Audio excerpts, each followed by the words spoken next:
অর্থনীতির এই রতন জাফর যেই পথে, এই ইউসুফ যাবে সেই পথে।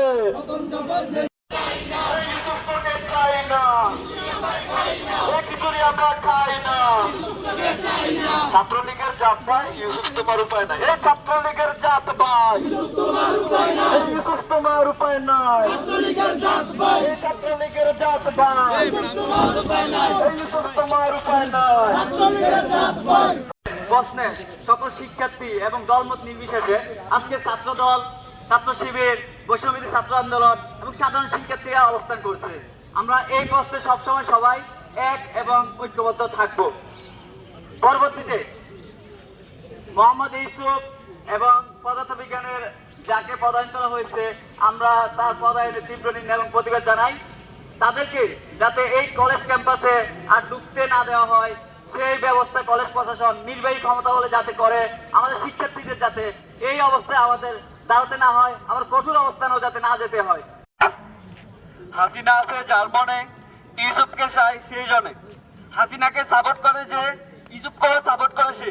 সুতরাং আমরা চাই না যে হাসিনার লালিত পালিত সেই স্বৈরাচার গুলো আমাদের ভিক্টোরিয়া কলেজে আবার পুনর্বাসিত হোক। পতন করেছি, আমরা দ্বিতীয় কোনো স্বৈরাচার এই ভিক্টোরিয়া কলেজ দেখতে চাই না।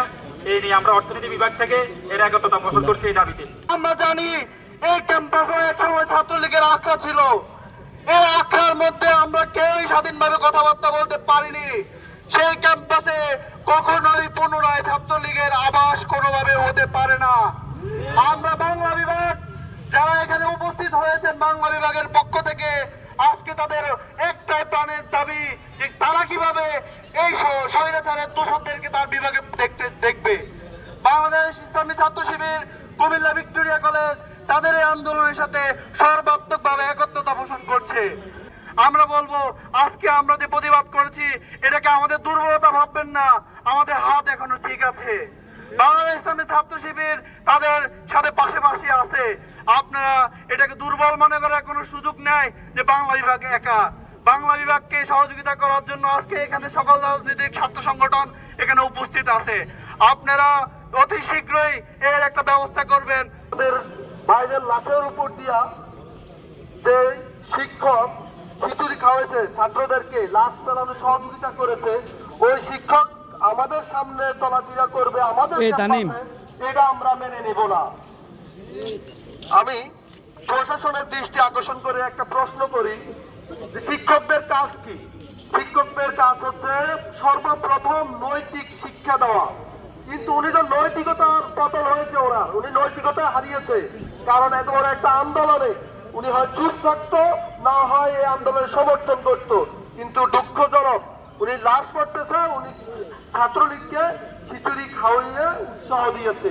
উনি কি এই ক্যাম্পাসে কোনোভাবে থাকতে পারে আমাদের ভাইয়ের লাশের উপরে?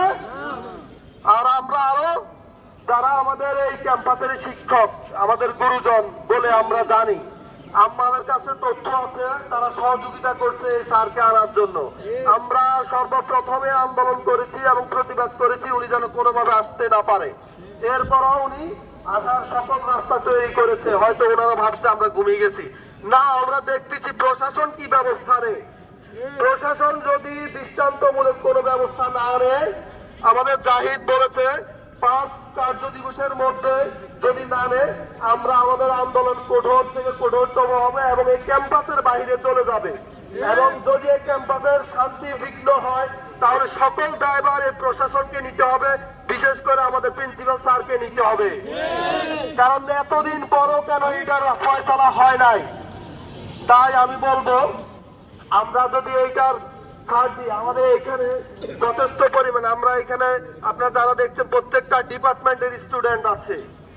আমরা চাই না এই ছাত্রলীগ এবং আওয়ামী লীগের যেভাবে একের পর এক হিউমার চলে আইতেছে, যদি আমরা এখনো প্রতিবাদ না করি তাহলে তারা আরো বিশৃঙ্খলা করবে, আর এই বিশৃঙ্খলার সহযোগিতা করবে এই ধরনের শিক্ষকরা। আমরা যদি 5 কার্য দিবসের মধ্যে কোনো সুষ্ঠু সিদ্ধান্ত না দেখি এবং ভালো কোনো সিদ্ধান্ত না দেখি তাহলে আমরা সকল ডিপার্টমেন্টে ক্লাস বর্জন এবং পরীক্ষা বর্জনের জন্য ডাক দিব, তখন কিন্তু স্যার যদি হঠাৎ করে একদিনে এসে বলে যে আজকে আর তোমরা তোমাদের দাবি তুলে নাও, তাহলে কিন্তু হবে না।